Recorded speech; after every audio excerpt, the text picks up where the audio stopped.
pagi. Halo teman-teman, selamat datang di program terbaru Semanja. Program ini bertujuan untuk memberikan informasi terkait kegiatan di sekolah, bisa program-program wakil kepala sekolah, prestasi Bapak Ibu guru, atau prestasi murid. Bersama saya, Isti. Podcast kali ini kami mengundang Wakil Kepala Sekolah Bidang Kurikulum. Selamat datang Bapak Wahyu. Terima kasih sudah berkenan hadir Pak. Bagaimana Pak kabarnya? Alhamdulillah, sehat ya. Oke. Kami mengundang Bapak Wahyu karena kami penasaran Pak. Apa itu kurikulum Pak? Kurikulum Semanja itu apa yang diterapkan? Oke, selamat pagi teman-teman sekalian. Jadi ini hari yang istimewa menurut saya karena ini pertama adalah perdana, jadi sekaligus kita bersama-sama nanti membahas tentang kurikulum Semanja ya mestinya. Karena banyak orang tua yang mungkin masih bingung apa sih kurikulum Semanja, kemudian bagaimana pelaksanaannya, kemudian nanti seperti apa nanti sedikit kita ceritakan. Jadi langsung saja berarti ya.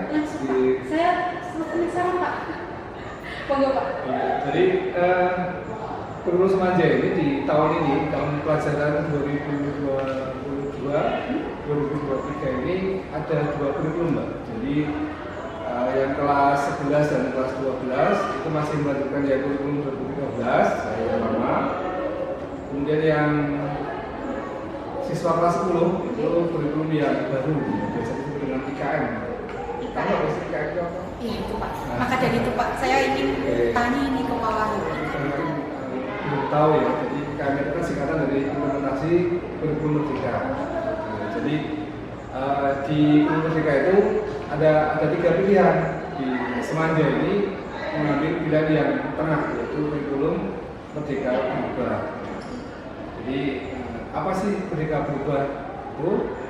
Jadi di kurikulum itu nanti sudah disediakan beberapa perangkat-perangkat pembelajaran, kemudian modul ajarnya sudah ada, kita tinggal pakai dan tinggal menerapkan. Nanti yang kita pakai di Semanja. Nanti kalau sudah berjalan dengan baik, nanti kita akan naik ke level berikutnya. Jadi sekilas tentang kurikulum di SMA Negeri 1 dan 2. Berarti yang untuk kelas 11 dan 12 kurtilas ya Pak? Iya, masih sama seperti yang kemarin, pernikahannya di 3 aspek, yaitu ada nanti ada tampilan dan ada sekolah-sekolahnya. Ya. Lanjut ya Mas ya. Nah, sekarang yang perlu kita kupas itu kurikulum yang terbaru, yang kurikulum IKM. Apa sih bedanya dengan kurikulum lama gitu ya?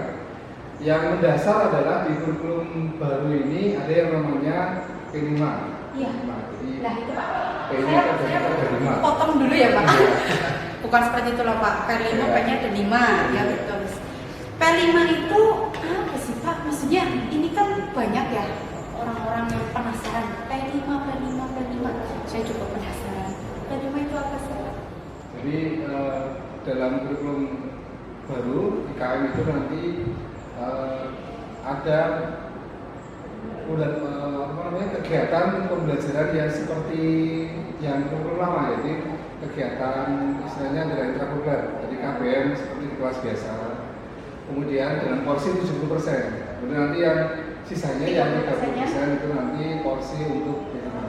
Jadi balik ke tema P5 tadi ya. Jadi P5 itu suatu kegiatan yang difungsikan atau bertujuan nanti untuk penumbuhan karakter pelajar Pancasila. Jadi P5 itu kan singkatan dari proyek penguatan profil pelajar Pancasila ya.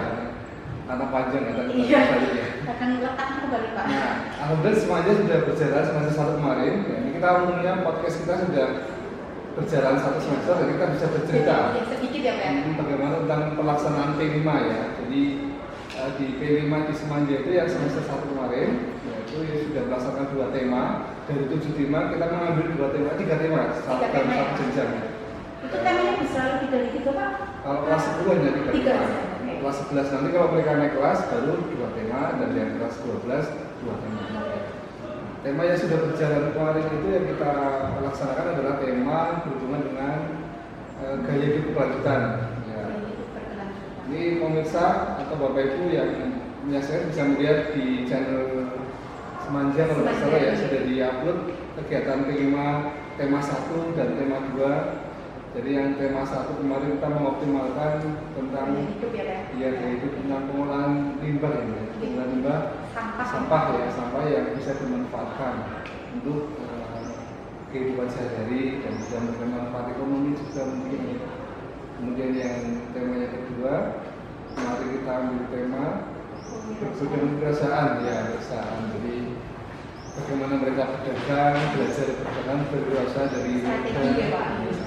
Iya, kita bahas. Sebenarnya ada satu tema lagi yang akan kita terangkan nanti, yaitu berhubungan dengan tema kearifan lokal. Ya, temanya apa?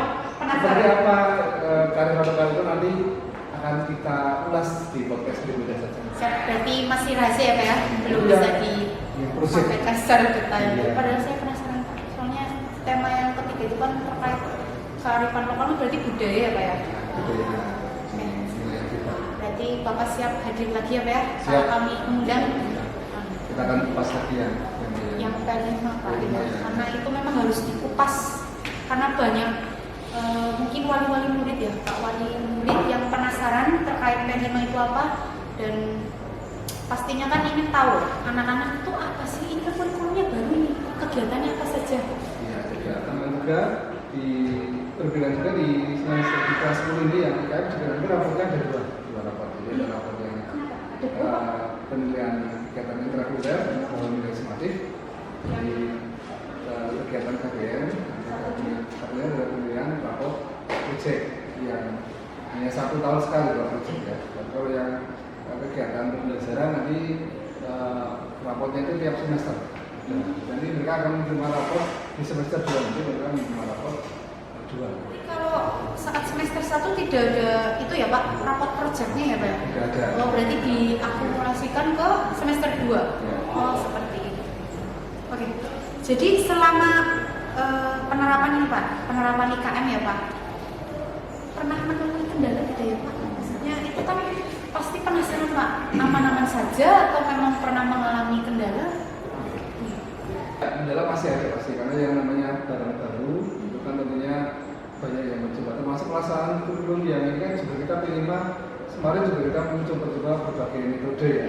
Ya kemarin sempat yang pertama kita coba P5-nya dipasang di jam hari Kamis 1 hari sekali, ternyata dievaluasi kurang efektif. Kemudian P5 kita ubah lagi di jam terakhir, setiap jam terakhir ternyata juga kurang efektif. Sehingga kita membuat formula yang terakhir. Sistem Terakhir ya, sistem blok. Jadi setelah KPM berjalan beberapa bulan, nanti kita ambil 3 minggu untuk P5 fokus dari awal sampai dengan nanti dilakukannya. Itu yang kita lakukan sampai sekarang dari kelas itu yang pas untuk di. Berarti formula terakhir ya Pak ya, yang memang yang sudah efektif lah, yang paling cocok diterapkan.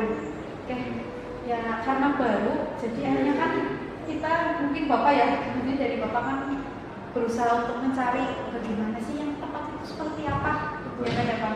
Termasuk juga bagi guru juga dalam pembelajaran sekarang harus mulai terbiasa dengan paradigma baru ya, Iya. yang namanya kurikulum merdeka itu kan berbeda dengan kurikulum lama ya.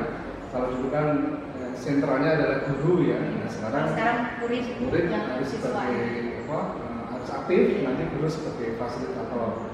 Kemudian guru juga betul ya harus kreatif juga Pak. Jadi guru kalau tidak kreatif kemudian tidak berkembang maka nanti pembelajaran kurang menarik.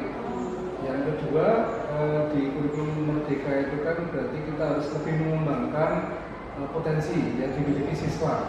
Yang mungkin belum Muncul. terlihat ya Pak ya, yang belum muncul ya. Kalau dulu kan siswa disamaratakan, dianggap semuanya sama kemampuan. Ternyata beda ya. Ada siswa itu punya bakat tertentu, termasuk dalam belajar itu kan beda-beda. Ada yang suka Metodenya ya Pak mungkin beda. ada yang suka membaca, ada yang sukanya mendengarkan, ada juga itu namanya pembelajaran di kurikulum disebut dengan diferensial. Jadi pembelajaran yang menyesuaikan kemampuan siswa, kondisi siswa, kemudian menyesuaikan dengan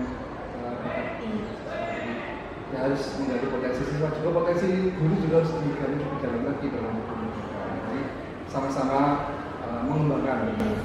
Jadi kalau bisa simpulkan ya Pak, maksudnya kalau kurikulum merdeka itu bisa bisa lebih ke menggali ya Pak, terutama menggali potensi anak-anak. Terus selain itu juga bisa menggali potensi guru mungkin ya Pak yang terpendam, misalkan yang dulu sebetulnya bukan keterampilan, akhirnya jadi bisa keterampilan yang bisa jadi terlihat punya potensi di bidang itu. Jadi iya kendalanya itu ya Pak, karena barang baru, mestinya ini kan baru, jadi paling kita hanya kayak meraba ya Pak, mesti kita harus bisa mengikuti. Betul adaptasi Pak.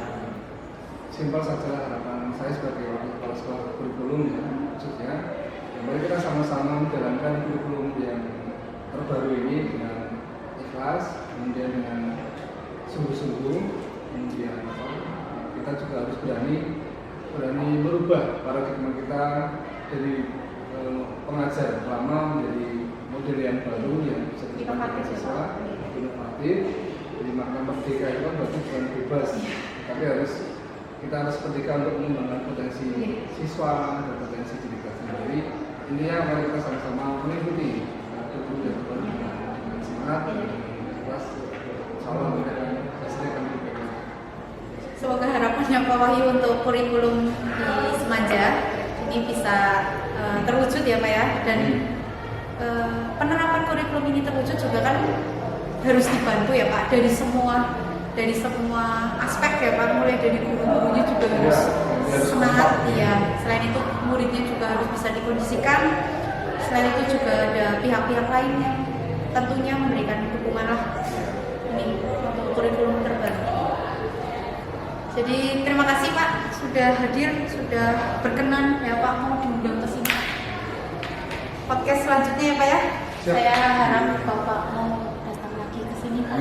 Ya nanti kita mengulik lagi tentang P5 ya Pak. Itu kan P5 masih banyak ini murid-murid, khususnya kakak kelas kan mungkin agak penasaran yang kelas 11, 12 kan kakak. Kita coba sampaikan ke siswa kelas 11. Terima kasih teman-teman sudah masih stay di program ini ya.